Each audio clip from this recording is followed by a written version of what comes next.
मोदी का मिशन 2024 जिसे पाने के लिए बीजेपी के कोर ग्रुप ने बड़ी ही लंबी और सोची समझी चाल चलने का फैसला किया है।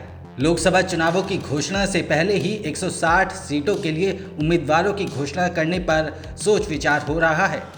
ये वो सीटें हैं जहां पर बीजेपी को कमजोर माना जा रहा है। मीडिया रिपोर्ट्स के मुताबिक बीजेपी ने ऐसी वीक सीटों पर अपनी स्थिति को मजबूत करने के लिए काम करना शुरू कर दिया है।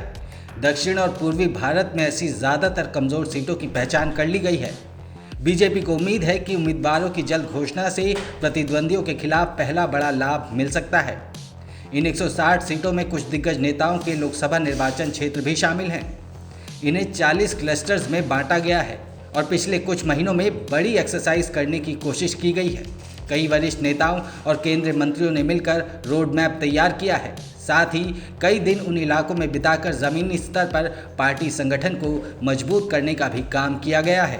बीजेपी की इस लिस्ट में कांग्रेस की पूर्व अध्यक्ष सोनिया गांधी का बल्लारी लोकसभा निर्वाचन क्षेत्र, समाजवादी प्रमुख और उत्तर प्रदेश के पूर्व मुख्यमंत्री अखिलेश यादव की पत्नी डिंपल यादव का मैनपुरी निर्वाचन क्षेत्र शामिल है। इन सभी सीटों पर बीजेपी अध्यक्ष जेपी नड्डा या पार्टी के वरिष्ठ नेता अमित शाह ने एक एक रैली को संबोधित किया है और ये आने वाले समय में और तेज हो जाएगा।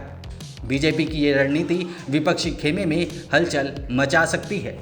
मीडिया रिपोर्ट्स की माने तो बीजेपी चुनाव से बहुत पहले इन सीटों पर उम्मीदवारों की घोषणा करने पर विचार कर रही है, जिससे उम्मीदवारों को फायदा मिल सके और उन्हें अपनी पार्टी और स्थिति को मजबूत करने के लिए समय मिल जाए। इनमें से ज़्यादातर सीटें दक्षिण और पूर्वी राज्यों में हैं, जहां बीजेपी ने अभी तक अपने दम पर सत्ता हासिल नहीं की है और शायद इसीलिए पार्टी के केंद्रीय नेतृत्व को लगता है कि यहां थोड़ी जल्दी होनी चाहिए।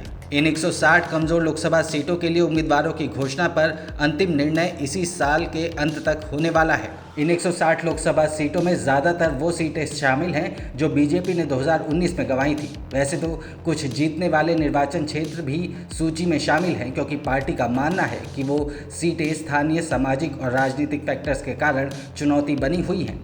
रोहतक और बागपत जैसी सीटों पर बीजेपी ने जीत हासिल की थी, लेकिन वो भी इनमें शामिल है। पार्टी अपनी संगठनात्मक मशीनरी का विस्तार करने और इन 160 सीटों पर मतदाताओं तक अपनी पहुंच बढ़ाने के लिए काम कर रही है।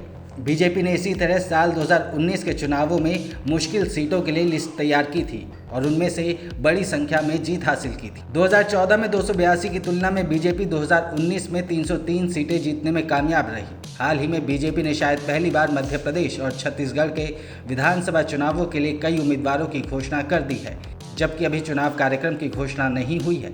इसे लोकसभा चुनाव वाली रणनीति का ट्रेलर माना जा रहा है।